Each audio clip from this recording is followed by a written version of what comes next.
ஏய் சூப்பர் பிச்சு. யார் சொல்லி கொடுத்தா? நீயே கத்துக்கிட்டியா? வச்சோ சூப்பரு. கைஸ் இதெல்லாம் லிட்டரலா செம்ம கஷ்டம். லெக் ஓப்பன் பண்ணி வைக்கிறதுலாம் ரொம்ப ரொம்ப ரொம்ப கஷ்டம். அதுவும் லைக் சின்ன பொண்ணுனால ஃப்ளெக்சிபிள் வந்துருச்சு, பட் ஆனாலும் வலி இருக்க தானே செய்யும். திடீர்னு காலைல நான் பாட்டுக்கு லேப்டாப்பில் ஒர்க் பண்ணிட்டு இருந்தேன். தீப்ஸ் வெளில ஒரு ஒர்க்காக போயிருக்கா. திடீர்னு ராஜா இதை பாருன்னு சொல்லிட்டு அதை பண்ணி காட்டுறான். செம டேலண்ட். கண்ணு போட்டு டச்சு வெரி டேலண்ட். இந்த மாதிரி எல்லா பசங்கிட்டையுமே ஏதாச்சும் ஒரு விஷயத்தில் டேலண்ட் இருந்துக்கிட்டே தான் இருக்கும். அது ஏதாச்சும் ஒரு விஷயத்தில் ஃபைண்ட் அவுட் பண்ணி அந்த விஷயத்தில் அவங்க வந்து கொண்டு போயிட்டோன்னா வேற மாதிரி. Is very talented, very very very talented. ஏண்டி அங்கேயே நிற்கிற? யார் அது? மண்டை மட்டும் தெரியுது. மண்டை பிச்சோ. நான் மோனிகா பண்ணுவேன்.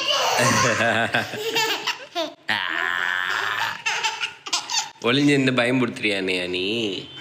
ஆமாம். மோனிகா மைதி நிக்கா மைதிய மோனிகா கிச்சு வா. திதி வந்தோடனே சேர்ந்து பண்ணலாம் சரியா? நானும் திதியும் காலைல காரில் பண்ணோம். நம்ம 2 பேரும் சேர்ந்து பண்ணோம். ஓகே. எங்க பிச்சுவை காணும்? பிச்சு எங்க காணுமே? தெரில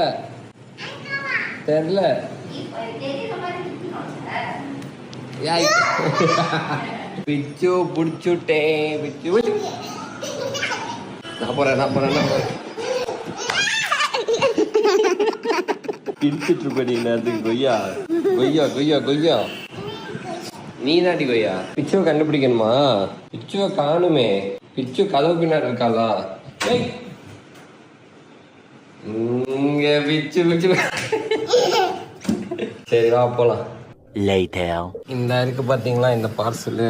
இது என்னன்னா பிச்சுக்கு வந்து ஸ்கூல் ஷூ. அந்த கால் சைஸுக்கு எங்கேயுமே கிடைக்கல. நாங்கள் லிட்டரெல்லாம் பாண்டி பஜார் ஃபுல்லாக தேடி எல்லா கடையும் ஏறி இறங்கினா எங்கேயுமே வந்து இல்லைங்க ஸ்டார்டிங் சைஸே 6, 5 தான் கிடைக்கும்ன்றாங்க. ஷூ சைஸை பாருங்களேன். தூண்டு இருக்கு. உன் கையளவு தான் வருது. அதுவும் எனக்கு தெரிஞ்சு அவளுக்கு கால் இவ்வளோதான் போகும்னு நினைக்கிறேன். லிட்டரலாக அவள் வந்து 2 வாரம்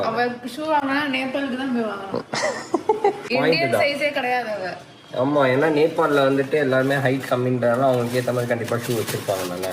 அப்போ நீ சொல்கிறது பாயிண்ட் கரெக்டு. நீங்கள் எல்கேஜினா ஸ்டார்டிங்கே 5, 6, இந்த அம்மா 3. ஸோ அதுதான் மேடம்க்கு நாளைக்கு வந்து போட்டு விடலான்னு பிளான் பண்ணிடுவோம். போட்டு விட்டு அனுப்பலாம் அப்படின்னு. ஏன்னா கடந்த 2 வாரமாக மேடம் வந்து யூனிஃபார்ம் இல்லாமல் அப்புறம் வந்து ஸ்கூல் ஷூ இல்லாமல் டெங்கி கொடுத்துட்டாங்க.